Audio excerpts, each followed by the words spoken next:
let's see.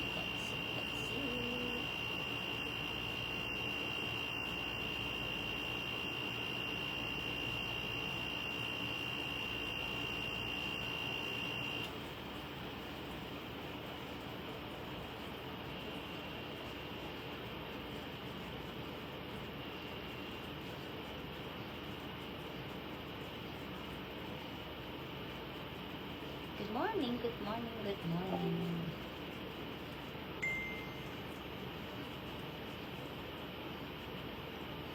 Ulo ko yata yung aking live. Ayan. Setting up.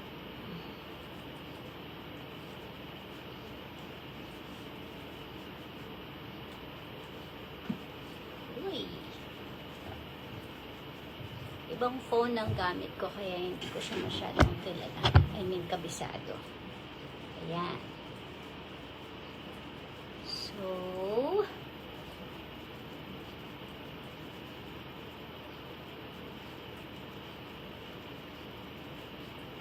we are almost reaching 9 o'clock. Ayan.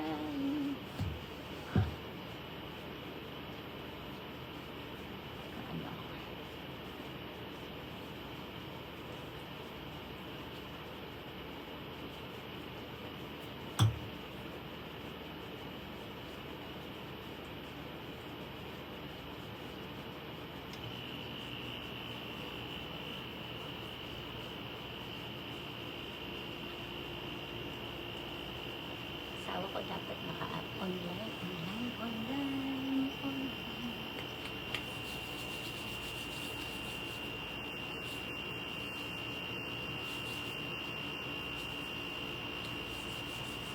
Hindi ko yata nalalagay ito.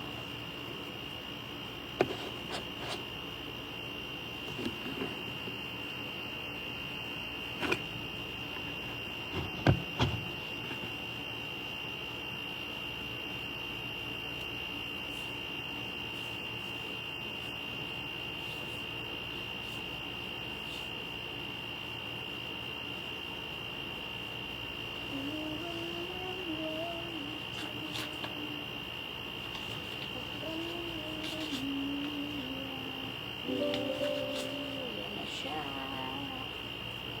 Yan, complete.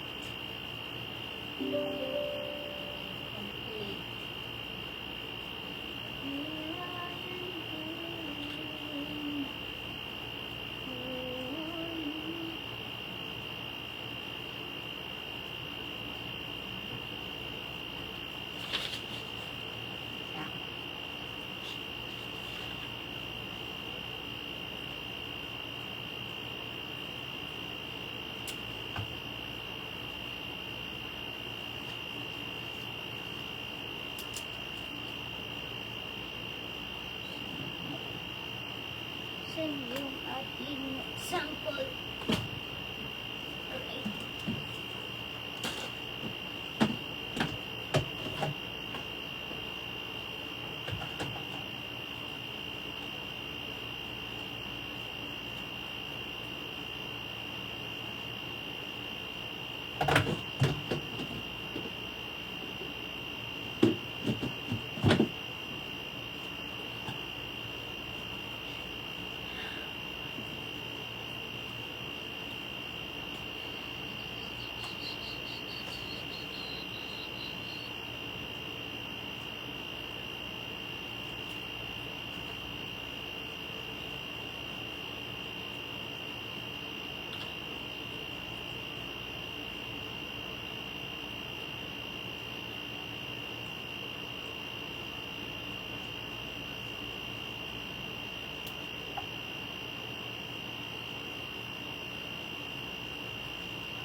Alright, streaming live.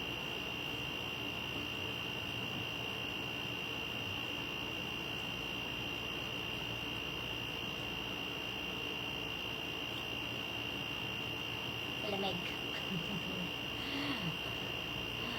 Ayan, okay. Okay, everybody, good morning. Ito po ang inyong GVA Jennifer Schultz. bringing you another day full of joy, full of love, full of hope, no? And today I will be sharing with you another tips probably, no? And maybe techniques on what I am doing as a work from home mom, and also kung paano, how I juggle in between being a mom, a wife, and also a work from home entrepreneur. Ayan. So, pasensya na po kayo sa aking hair because my hair is due for rebond. Ayan. Pero syempre, hindi natin dapat i-stress palagi yung ating hair. Nagpapalampas po tayo ng mga at least a month after coloring our hair para doon sa next na procedure na gagawin sa kanya. Ayan. So, again, I have 4K na viewers right now. Siguro pag ako mamimigay ng pa-premium, mas dadami yan. Joke lang. Okay. So, anyhow, it's not important naman kung how many people are watching me live. What is important is after this live, it is being recorded or posted on Facebook, and then people can go and watch it again, no, and replay it over and over again. Plus, I also upload the same video to on my YouTube channel every day, no. At least after lunch, na-upload ko na siya. Depende kung how fast the Facebook video downloader works, no. So, yes, if you would like to see some of my tutorials, I have it on my YouTube channel, Lady Boss GBA2. Meron kasing one, which is konti pa lang yung mga subscribers. So, itong Lady Boss GBA2, mahigit na pong 700, almost reaching 800 subscribers na siya. So, okay lang naman, doesn't matter marami o konti, but what is important is the sharing na pwede natin pong matutunan, kayo, ako, no. Actually, it is not only you who are learning, I mean, hindi lang kayo, pati din ako, natututo ako because I get to refresh myself from other things that I am doing before na hindi ko na siya ginagawa ngayon. So, kapag sinishare ko siya sa inyo, mas na-enhance pa po lalo ako. So, before I proceed, ito na po yung aking nagawa kahapon. Ayan. It's Empower Women Daily Devotional Journal. O, talagang pagkatapos kong nag-work kahapon, kasi actually habang nag-work ako right now, nagpe-print na ako ng mga ibang pages niya. Bali, bumili lang ako ng A5 size kaagad na papel, hindi na ako magka-cut at saka kasi dagdag work lang yon, konti lang naman ang difference. And so this devotional journal, no, pambabae po siya pero pwede rin siyang panlalaki. Papalitan lang natin yung cover syempre. Pero this one kasi dahil mahilig po ako sa mga journal, mga notebooks, mahilig ako magsulat ng mga devotions, ng mga preachings, mga things na natututunan ko sa mga napapanood ko mga videos, you know, about empowerment, about women, about spiritual life, and everything, no? So, I came up with this kind of devotional journal na parang all-in na siya. So, if you can see here, meron po siyang finance planner, no? Kasi mga mommies, we need to plan our finances kasi kahit konti, madami, pag yan ay pinagsama-sama, dadami din yan. Ano po? So, that's one of the pages. Actually, hindi lang isang page yun. I think it's 2 pages per book, no, or 3. And then I also have the budget planner, no? Budget planner, nandito yung magkano kinikita mo, magkano yung mga utang. Susulat mo lahat diyan, no? Since sa'yo lang naman ito. And then yung fixed expenses mo, how much is the budget, how much you've spent, kumbaga parang summary for that month. So, nilagay ko din yon. And then I also, eto maganda dyan, savings challenge, no? Nilagay po ako ng savings challenge dyan. Bali, kung ano yung goal mo, especially malapit na magpasko, normally, Pasko ang goal natin dyan. So ako, meron akong, actually sa computer ko lang siya ginagawa, but now I get to see it. Kasi pag nakikita mo siya, mas lalo ka naiengganyo, no? Mas lalo ka nagkakaroon ng motivation na, ay, dumadami na yung aking ano, ayan.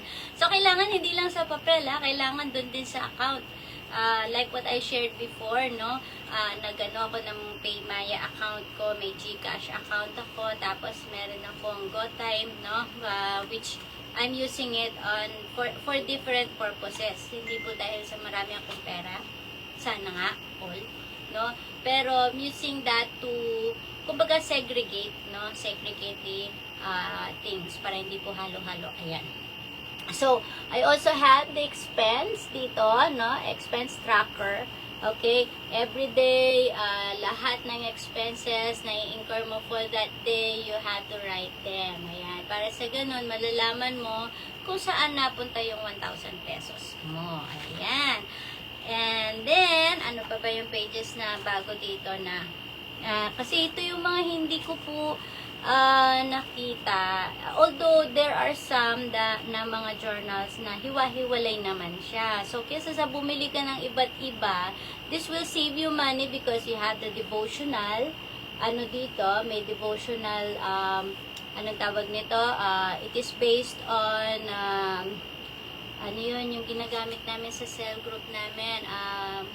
Nakalimutan ko, Bible study na pattern, no? So, kinuha ko yung mga ibang questions doon at saka nilagay ko siya dito and then nag-formulate na lang ako ng kasi tayo mga nanay, we love to pray for other people. So, merong portion dito na prayer needs for others and prayer needs for yourself and then kung ano yung prayer mo for today. And each page, it has a Bible verse, no? For us to get reminded. I like that, dun sa mga before meron akong mga journals din, pero hindi siya ganito. Kumbaga Bible verse lang sa baba and then it's a plain notebook lang siya or notes, no? And ito naisip ko lang siya kahapon. Sabi ko, oo nga, bakit hindi ako mag-design ng ganun kako? So what I did, I went back to all the lectures I am doing every Sunday kapag nakikinig ako sa mga preachings. And then, ginawa ko, nilagay ko lang siya dito, Sunday preaching notes. Ayan.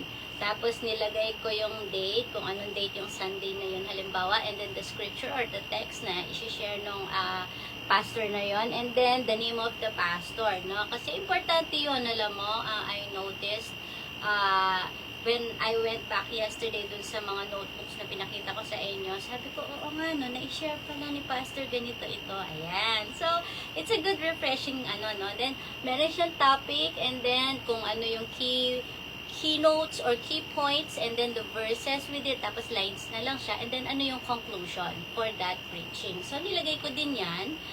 And, the notes. Ayan. Notes. So, kung meron ka pang mga ibang bagay na nasa isip, no, na gusto mong isulat. Ayan. So, I hope this will help, no, yung mga nanay, no, na mahilig po sa, sa pagsusulat, especially, no, getting us reminded of many things. Although, kahapon nag-struggle ako kung paano gamitin. First time kong gumamit ng ring binder machine.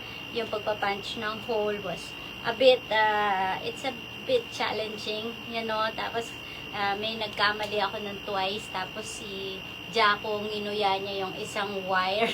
So, tataka ako bakit parang naririnig ko siya, sarap siya sa kinakain niya. Akala ko trips, ngayon pala yung isang wire. So, nawalan ako ng isang wire. But okay lang kasi nag-umpisa pa lang naman. And, yes, sa mga gusto pong magpagawa or mag-order, message nyo na lang po ako. And, yung price, hindi ko pa siya na-compute. Compute ko pa lang. Pero, my target is not to hindi ko siya gustong ipresyohan ng mataas. Basta kung bibili kayo ng more than 5, it will be much discounted price. Ayan.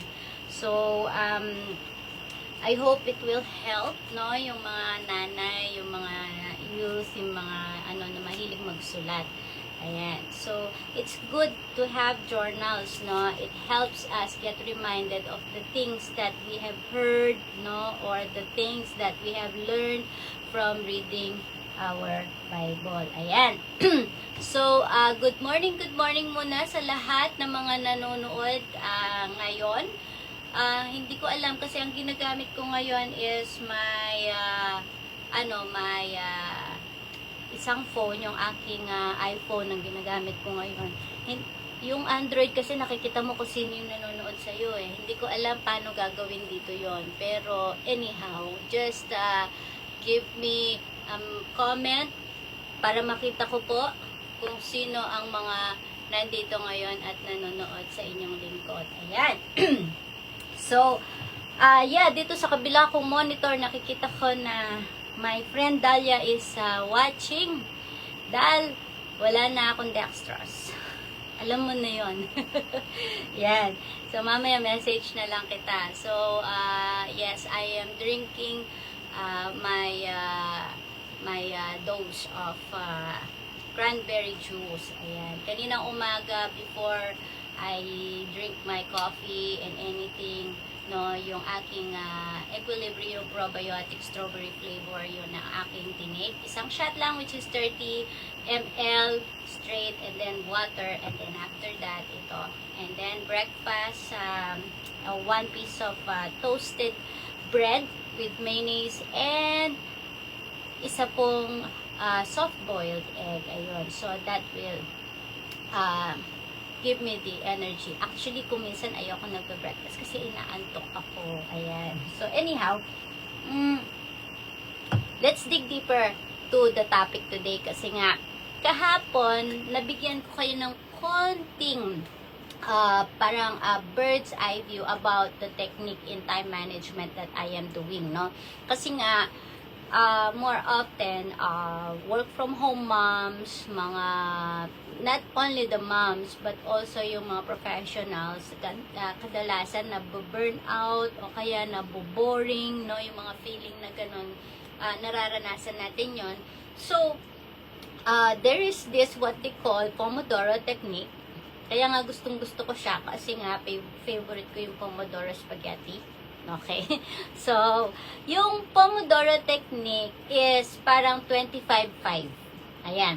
So, kapag halimbawa meron kang ginagawa, for 25 minutes, gagawin mo siya, and then you take a 5-minute break after that, no? So,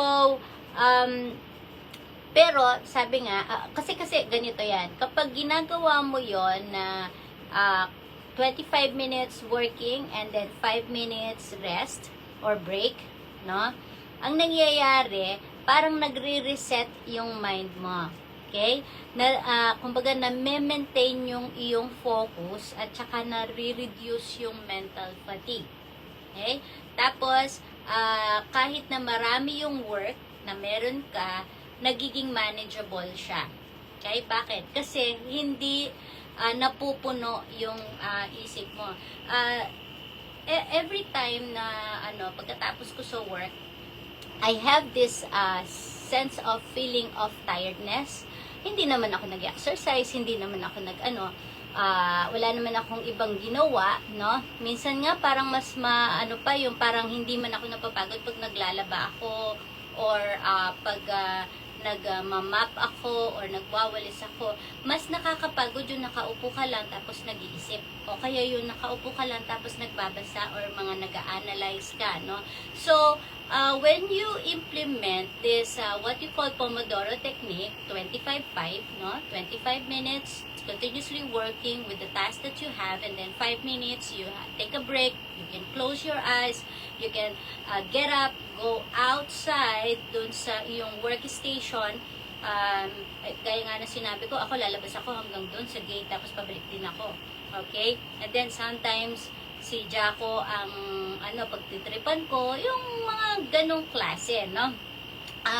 So, other people, when they use this, kailangan may timer ka.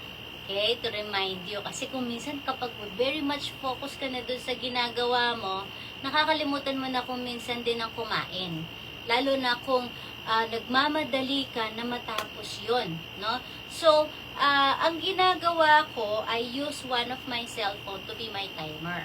Actually, dati hindi ko alam na meron parang ganun yung mga cellphone until yung husband ko, si Wendell, ginagamit niya yung cellphone niya as a timer pag nagluluto siya ng pasta niya. So, yun ang ginagawa ko. Or otherwise, I have this kitchen timer, yung ginagamit ko pag nagbe-bake ako noon. So, yun yung ginagamit ko para but one of the effective na ginagamit ko is yung sa Microsoft To-Do list.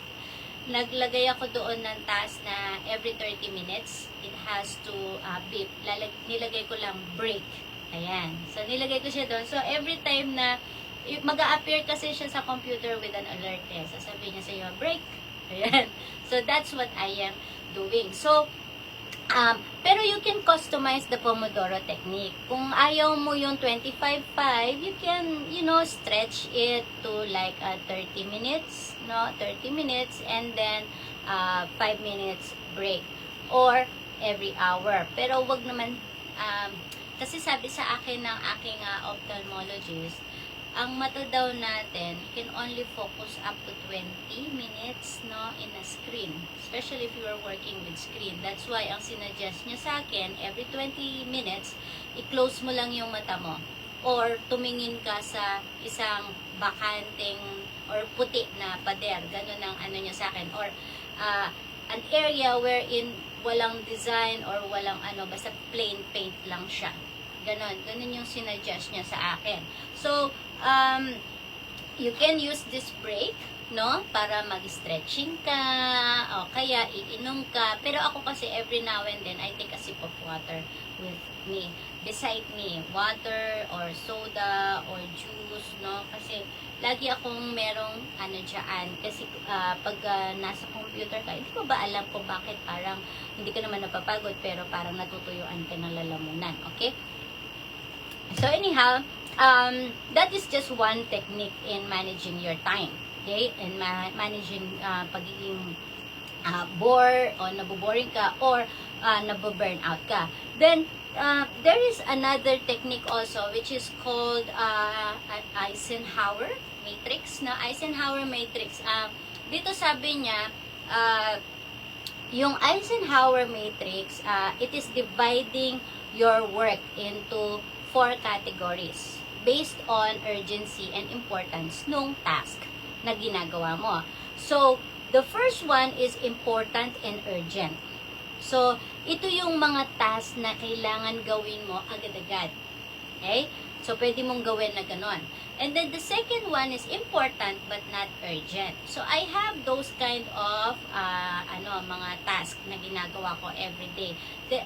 Nakasanayan ko na siyang gawin, kaya sometimes I follow this Eisenhower matrix, for example, yung mga competitors competitors market list na ginagawa ko, yung pinakita ko sa inyo kahapon, ay yung hindi siya, kumbaga urgent siya pero hindi siya ganun ka-importante. Alam mo yung sabihin? Pero kumbaga ginagawa ko siya kapag natapos ko na yung mga urgent and important. Like yung mga client onboarding, those are important and urgent. Kasi after ko yung in-onboard yung client, meron i-check yun ni Daylan to see that all the things that I set up for their Google Ads, for their WordPress is in line with what we are doing, And then, i-review nyo yun, thoroughly i-review nyo yun, and then after that, doon, ibig sabihin, tapos na yung task, so na-onboard na si client. So, sa kanya yung, kumbaga, final. Yan.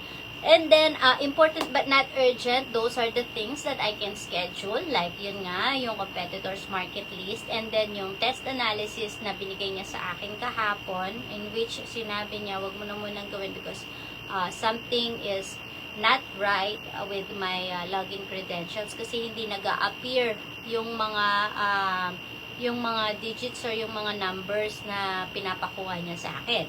And then, third thing is urgent but not important.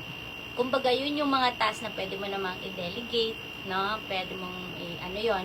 And then, the fourth one is hindi siya urgent at hindi rin siya important. So, pwede mong i-eliminate yung mga tasks na yon.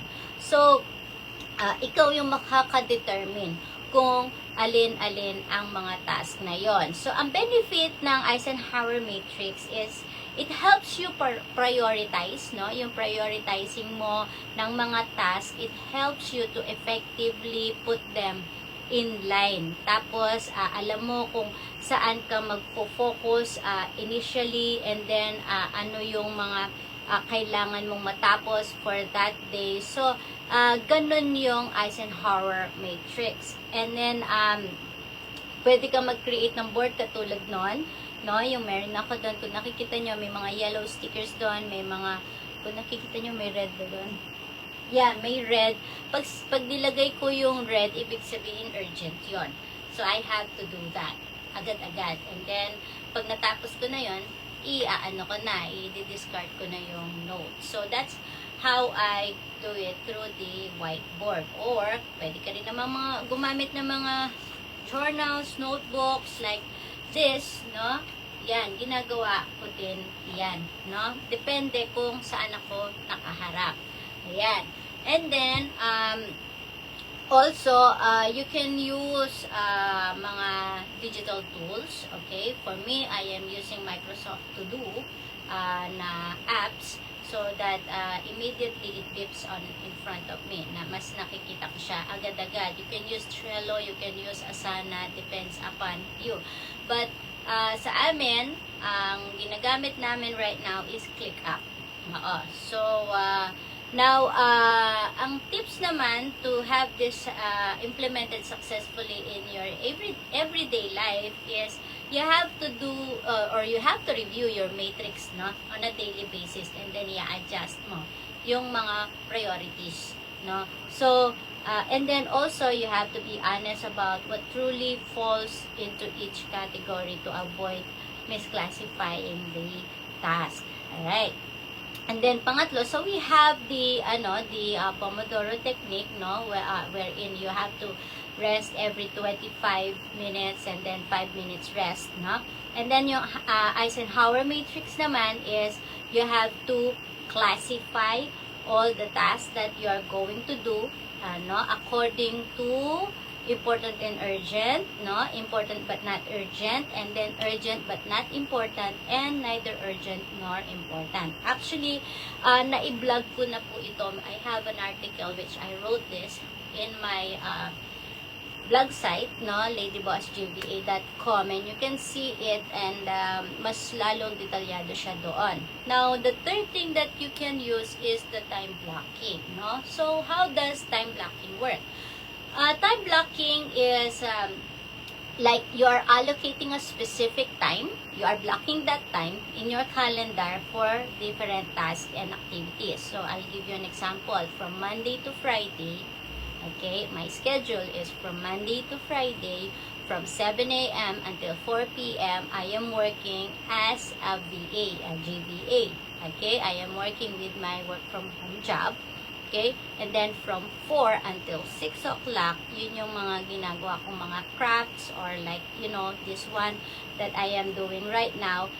Dito ko na uupisahan yung pagpa-punch, pagbabind, no? So, that's how I work on it. And then, so, i-block mo yung mga, yung mga specific activities for each time, no? So, ang benefit naman nitong time blocking, it ensures your focus, no? Doon sa work. And then, sa bawat task, no? Na hindi ka na-i-interrupt. So, there is one time na I have to do this, I get paid to learn, to be honest. Yun nga, yung I was enrolled in a masterclass group. And then, dito sa atin was 9 a.m. and doon sa kanila was 5 p.m. So, I have to be there at 9 a.m. So, nilock ko yung pinto ko, and then, I just told my family that please do not disturb me for 3 hours because I am online with some people. Nasa mastermind, masterclass group ako. Sabi ko gano'n. And sometimes I have to turn my microphone on when I have a questions, you know. So, ganun na nangyayari. And then, kailangan naka-camera on ako so they can see me that I am not a bot, I'm a human. Yung parang ganon.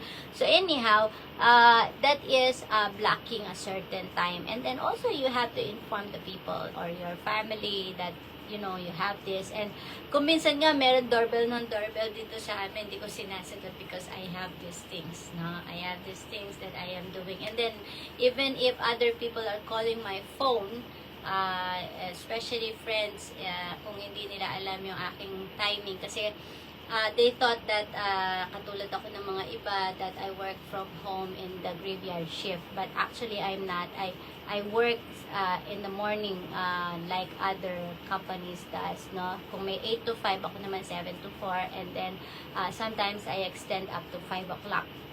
Okay, so you can also use tools, no, in using the time blocking technique. Okay, you can also use tools like Google Calendar or Outlook to block the time for a specific task, no? So, ang tips dito to be successful in implementing the time blocking, you have to include breaks and buffer times between the blocks to account for overruns and transitions. So, kumbaga, para maging successful ka in the time blocking, syempre, kung nilagay mo 2 hours mong tatrabahuin ng isang task, say, for example, ako yung competitors by market every day, 4 hours ang ini-spend ko, pero I had another project that came up, so malilasen yung time ko dun sa competitors market list. So, for as long as magagawa ko siya until before 4 p.m. Ayan. So, you can do that, no? You can juggle between those tasks. Basta, kapag binlock mo yung time mo from 7 a.m. until 4 p.m., kailangan susundin mo yon. That's just dedicated to your work from home, no?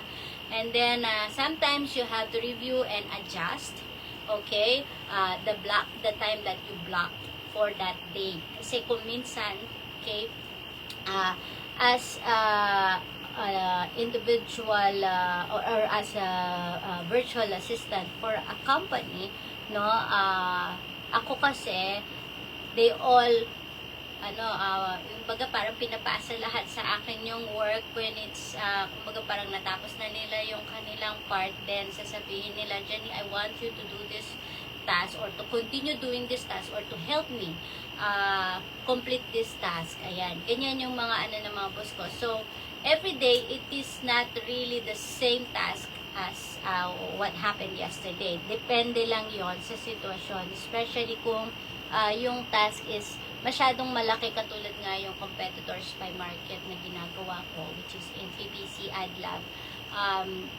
Malawak yon. So, matagal yon. That is about, kahapon pinakita ko parang nasa 2,000 plus yung mga ads na yon. And then actually hindi siya ads.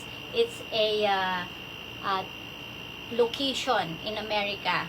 So, mga iba't ibang lugar sa America, different states, different cities, that we are running ads there. And then I have to get all those results para sa ganun ma-review namin kung saan bang area ang maraming pwedeng maglagay ng ads and what are the keywords these people are using when they are running their ads. So, it is like knowing your competitor.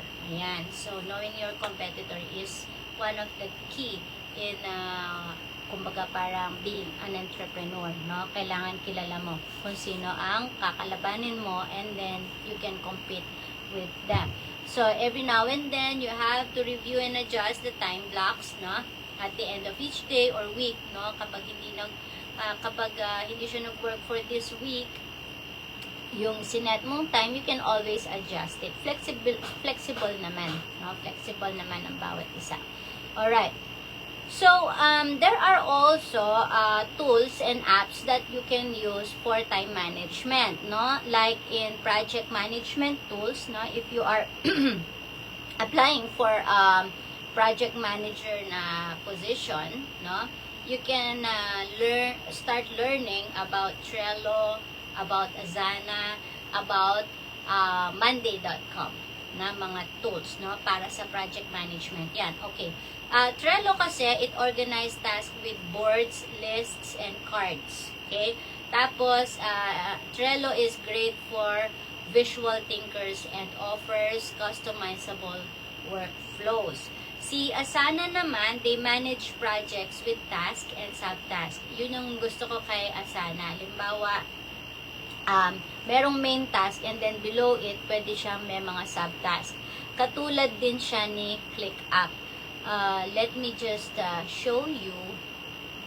Okay, halimbawa, hanap tayo ng isang task ko na, pero ito, ClickUp ito, pareho lang sila ni Asana, halos, ng,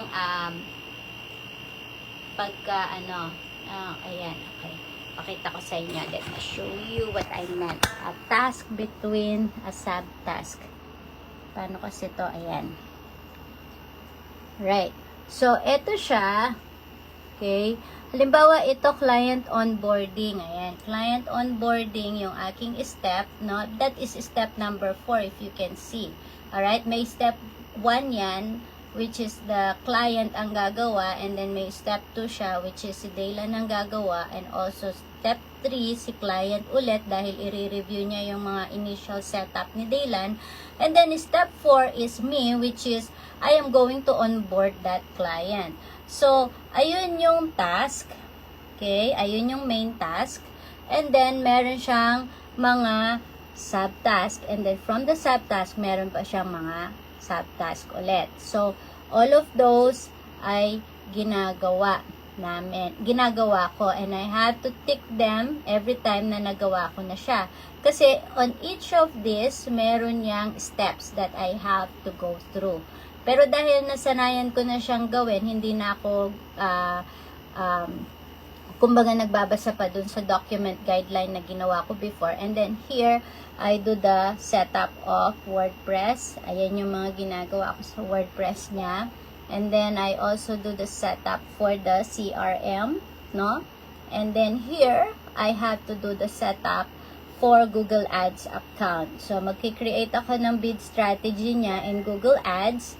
And then, I will download the account in Google Ads Editor, which is installed on my computer. And then, i-import ko yung Google Ads to the Google Ads Editor. Tapos, kung merong mga problems yon, I have to fix it. Kaya ganito siya, naka-check, ibig sabihin, nagawa ko na yung task na yan. And then, i-click ko din siya dyan. And then, after doing that, it goes here. Tadadan! Ayan po yung mga clients, no, namin. Ayan, pa-under ko na lang. So, it goes to this part, no, wherein for final review siya, and then it is for Daylan to review it. Ayan, sorry, I have to i-scramble ng mabilis yun kasi mga clients yon namin. We have like on our list, we have about 30 clients na naging namin the last few days. Hi Tina, good morning. Thank you for watching. Ayan. So, yun yung ClickUp, no? ClickUp, we used to work with Asana, kaya lang nagkaroon ng parang hindi siya ganun kaano sa amin,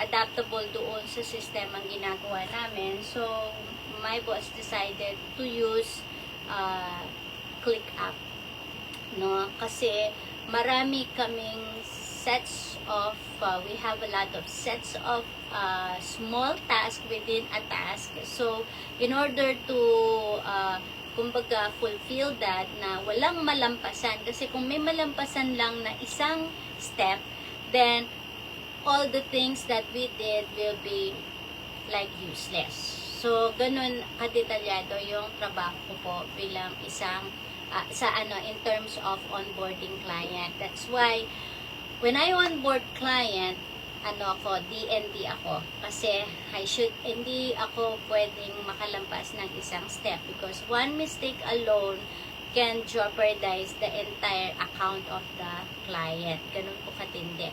No? So, that's why, doon pumapasok yung pagiging detail-oriented ng isang VA because there are steps that kumbaga parang hindi siya dapat malampasan or hindi siya dapat ma-overlook. Otherwise, it can cause problems. I had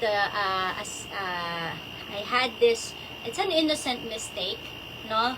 Probably because when I was doing that client onboarding, hindi ko alam, some way or the other, na overlook ko na nakaklik pala lahat or nakaselect pala lahat ng mga campaign in my Google Ads editor. So nung pinalitan ko yung yung manual bid ng isang client, napalitan lahat. Oo, napalitan lahat. So ilan yun? Nasa 1,600 yon na parang in just one instant, no? Isang ganun lang, isang click lang napalitan lahat ng So lahat ng mga na-charge dun sa client na yan, lahat ng clicks. So, my attention was called by my boss. Sabi niya, Jenny, maybe something happened. I know you did not mean to do it. Sabi niya ganon, but just be careful next time. Kasi in-explain niya yung nangyari and I was totally parang kinabahan ako. Sabi ko, baka mamaya ito na yung mag-cause para ako ay ma-sintensyahan or ma-terminate or what. But, the good thing with my boss, alam nila how I work for the past few years. So alam nila na it's an innocent mistake, or probably because during that time kasi I was onboarding like 15 clients, no? And my target is to finish them all for that day. Pero sabi nga ng boss ko, you don't need to finish all of them in a day. Kasi ako nga, sabi niya, I cannot even finish 4. Sabi niya ganon. Ako nga nabibilib ako sa'yo. Sabi niya, because you can finish like 6, 7 in a day. That is a lot, to do. Pero sabi ko nga, as much as possible, I wanted to help them, no, to increase the income and also para sa ganon, mas madami silang time with their family. Especially right now, our technical person is having his baby, baby girl, yan, in a few weeks time. So anyway, another tool that they can use is yung time tracking mga apps, okay? I'm using Toggle, okay, wherein it is simple and it's an intuitive time tracker with detailed reporting capabilities. Ang kagandahan ni Toggle is that naka-attach siya dun sa Google account, not Google, PayPal account ng aking boss, and then automatically I get paid up to the seconds. Hindi lang siya hour, hindi lang siya minutes, but up to the seconds. Na? So pag nag-overtime ako, sobrahan ako ng 1 or 2 seconds, then paid pa rin yon. And then every week, because I get paid every week, nagge-generate ng weekly report itong Toggle, and it goes directly to my email and also sa email ng aking employer. They receive the weekly report, and then as soon as they receive the weekly report, immediately inaano na nila, they set the payments, no? Alam ko it automatically computes for the payment and then they send it, no? So yun yung ginagamit namin, but there are also other time tracking apps like Clockify, no, and Harvest. But Toggle is, I'm not sure if other people are using it also, yung Toggle, but it is commonly used right now. And then dun sa health naman, ang alam kong ginagamit nila is Time Doctor, no? Okay, note-taking apps naman. We have the Evernote na tinatawag, which capture notes, ideas, and to-do lists. Okay? And then, meron din yung tinatawag na Notion. It is all-in-one workspace for notes, database, and project management. Highly customizable ito. Although I'm not using this, Microsoft OneNote, sometimes I use it. No? It's free-form note-taking and information gathering with collaboration, no, and features. But I will give you something na hindi nakalagay dito. Okay. So, one time I was asked by my boss to transcribe. Okay. Maybe a lot of you are wondering, paano makakapag-transcribe ng 100 videos si Coach Jen or si Jen? Na? Imposible yata yun. Actually, it's not. Okay. YouTube videos. Okay, punta tayo sa YouTube videos. Ito, exciting to. I'm gonna give it to you free. Alright? 1 second lang. Bigyan nyo ako ng ilang minuto. Papakita ko sa inyo. Alright. You can always go back to this, to this video naman para makita nyo. Okay. I had this project called transcriptions. Right? And I was given, like, ilan ng playlist nito? I was given, ang dami pala. My good Lord. It's 50 playlists from YouTube.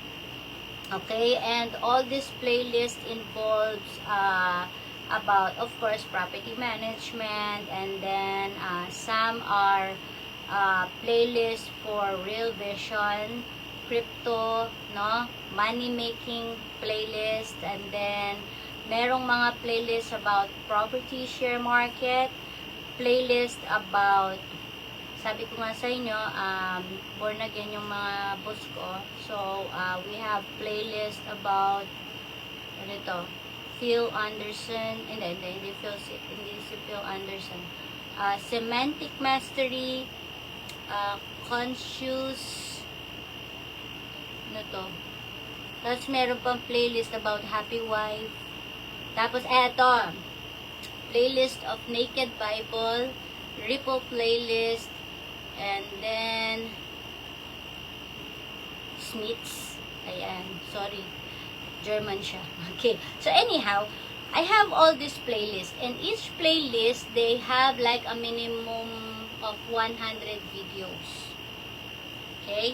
And I have to arrange that in a, kapag yung video is nasa YouTube, I just transcribe it. Pero kapag yung video is nasa isang app or isang group wherein or isang parang alam niyo yun, master class or online class na in-enroll ng aking boss, so I have to download the video and then at the same time transcribe it.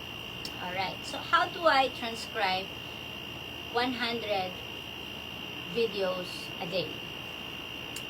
In YouTube, we use ayan, so eto na.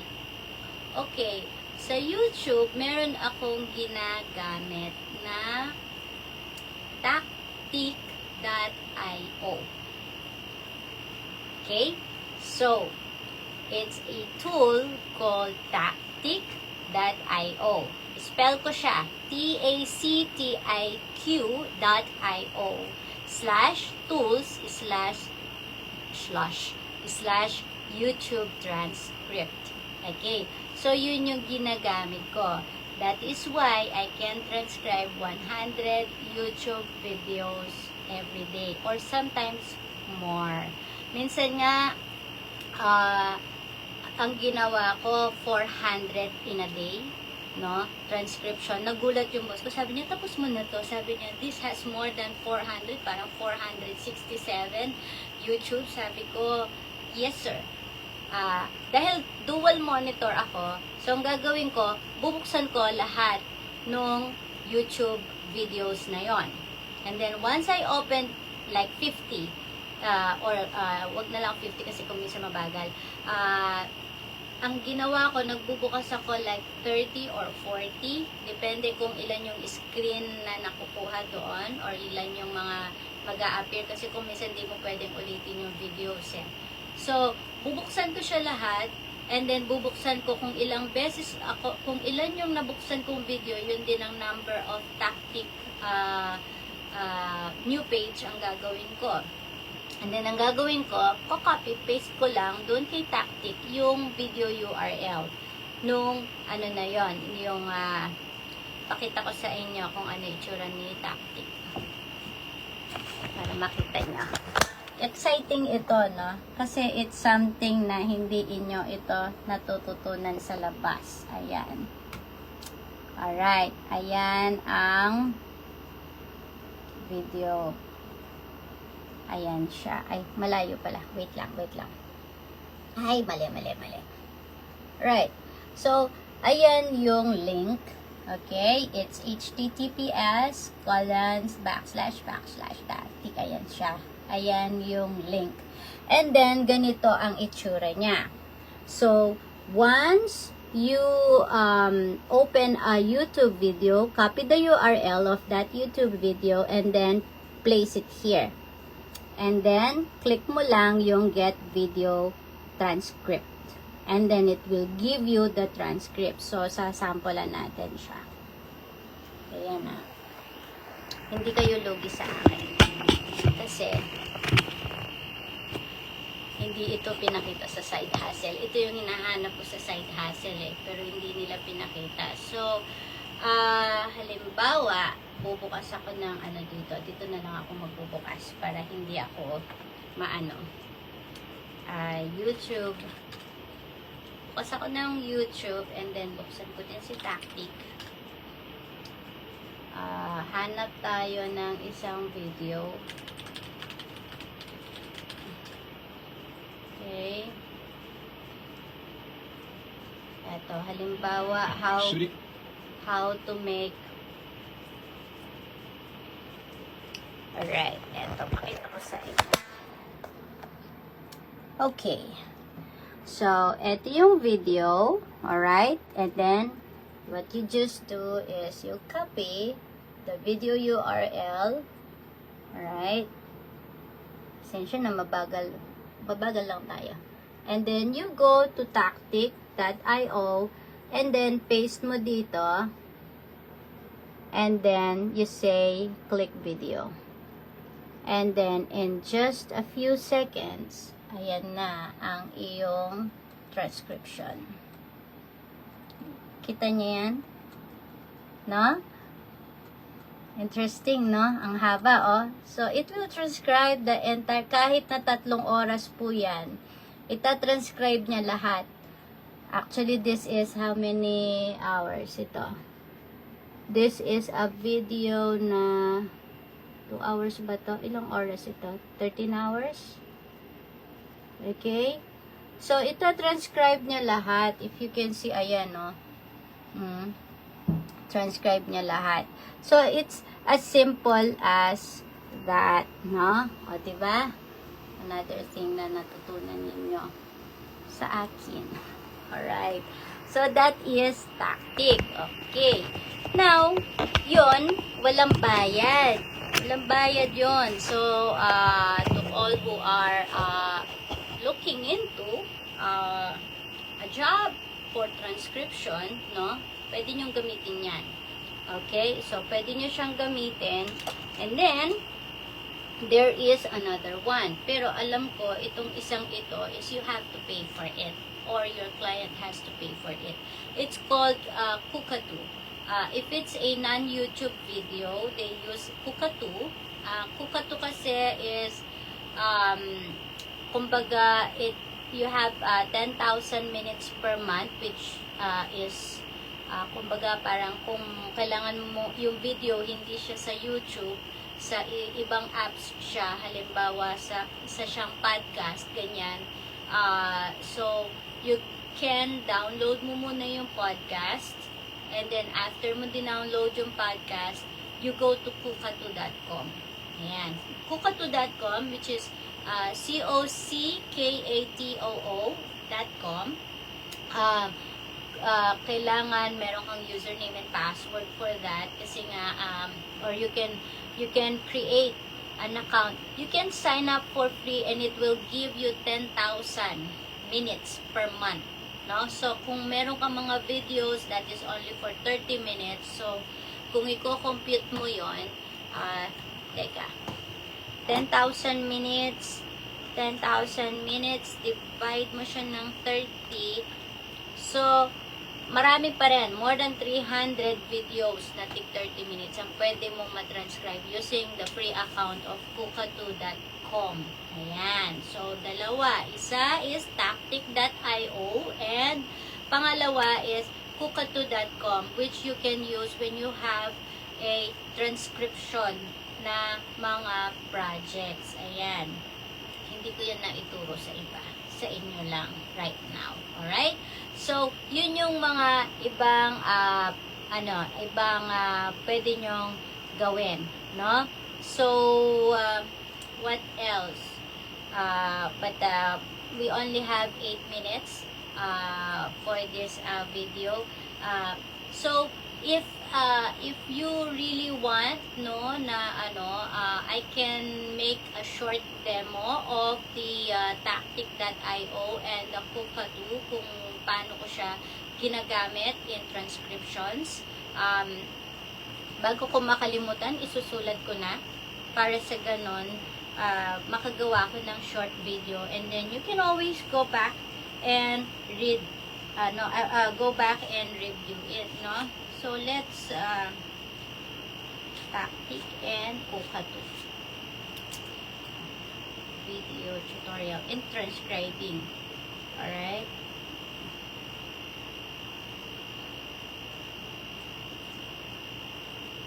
I-ano ko siya sa inyo para sa ganon, when you have a job or merong client na gusto ko ng ganito, ganyan, pwede nyong magamit ito. Alright?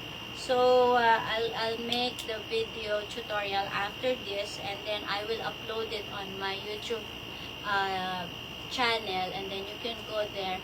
Ipopost ko siya sa Facebook para makita nyo na na-upload ko na yung video na yun for another set of kumbaga tutorials that you could do. Ayan. So, again, it's another day.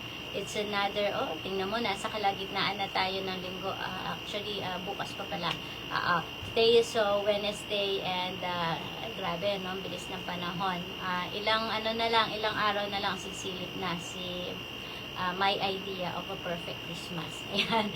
So, again, I would like to, if any one of you who would like to discuss a certain topic here, dito sa ating live stream, please do not hesitate to comment down below what is the thing that you want me to i-discuss.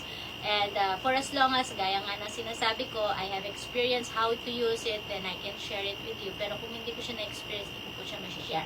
So, let's recap po for what I have shared today. Yes, the time management strategies that I am using, the Pomodoro technique, which is the 25 working and 5 minutes break that you use, no? And then yung Eisenhower matrix, which is prioritizing the task, according to kung sino yung nasa top priority, and then the second, and then the third, and then yung mga walang kwentang mga dapat gawin, tanggalin na lang para hindi po kayo may stress. And then time blocking, time blocking is also the same as drawing boundaries, no? Between your life outside or away from your computer. Ayan, yan na lang. So, you have to set up a time wherein hindi ka pwedeng istorbuhin. Ayan. So, what else? Yun nga, yung mga tools or apps that you can use, alright, like sa proper project management, mga time tracking apps, and saka yung mga note-taking apps, and also the additional tip I gave you for transcriptions. Ayan. Like say for example, meron kang isang video sa merong isang video na gustong-gusto mong mapanood, but because of very busy schedule, no, mas gusto mo nagbabasa kaysa sa nanonood, you can get the transcription of that YouTube using tactic, no? Or using kukatu.com. Ayan. So, mamaya, gagawa po ako ng video tutorial and it's a promise I will do that, no? And then, I will post it on my YouTube channel. You can always go and check it para sa ganon, mas lalong lumawak pa ang kaalaman ng bawat isa sa atin in terms of mga tools and apps that work from home people are using. Ayan. And as for me naman, I have experience using them, so I can share them with you and how I juggle between this kind of work. Ayan. So, pwede ko pong i-share sa inyo yon and how you can be organized and how you can make those transcriptions really, no, income generating. Marami pong mga naghahanap ng mga transcribers out there, no. Meron nga isang transcribeme.com na pwede nyo puntahan if you are into transcriptions. Ayan, kapag mahilig kayo mag-transcribe. Ayan, and sometimes they pay you by project or sometimes they pay you by the hour. Ayan. So, again, I am so excited, no, sa mga gustong mag-order ng aking Yes. Tuwang-tuwa talaga ako. Parang kahapon nung natapos ko po siyang gawin, lumundag ako palabas dito. Sabi ko, honey, it worked!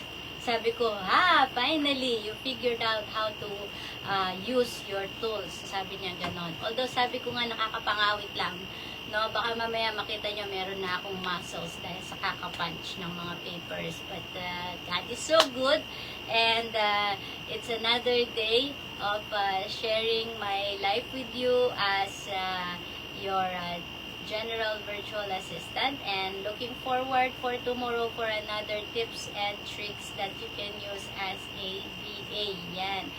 And please do not kumbaga, huwag kayo mawalan ng pag-asa for those who are still looking for a work from home job. There's a lot there outside, no?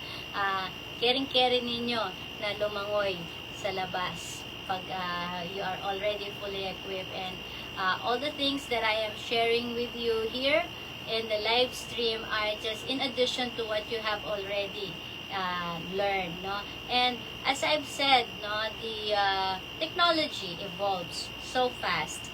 So, kailangan maging competitive tayo, and huwag tayong titikil, no? Doon sa ito lang, yung halimbawa kung ito lang yung nalaman mo, huwag ka titigil doon. You have to learn how to evolve din, katulad ng mga natin. Kasi before, when my boss were asking me to take notes doon sa mga classes na ina-attend niya, kailangan kong makinig doon sa buong video. Minsan nakaka-4 na video lang ako, masakit na yung ulo ko because of too much information, and I have to take down the notes, no? And then we discovered this thing. Imagine, from 4 videos a day to 400 videos a day. So, ang laki ng cost na nasi-save nila, plus yung person doing the task, no, mas malaki din ang naitutulong. Ayan. So, again, thank you very much to everyone who stick with me today. No? Alam ko na marami kayong natututunan, and ako din natututo kapag I have to go back. At tulad yon, yung aking transcription project was like last year, and then nung naisip ko siya ngayon, sabi ko, I have to share that with you. Kaya na-share ko siya. Mamaya, gagawin ko yung video, and then I will post it para makita ninyo kung paano siya. And what is the actual website that you have to go to, and what are the things that you need to do in order to fulfill that task. Ayan. So, yes, thank you very much. And again, I decree and declare open heavens and open opportunities for each and every one of us. Maging pasensyoso, no? Let's be patient. Let's be persevering. Let's, kumbaga, parang patience, persistence, perseverance, and the last one is prayer. Huwag nating alisin ang prayer. Ayan, because I know that He who began a good work in you is faithful to complete it until the day of Christ Jesus. Yes, thank you, and God bless you all. And lahat po tayo, let's empower one another and let's be a channel of blessing for one another. God bless you. Bye!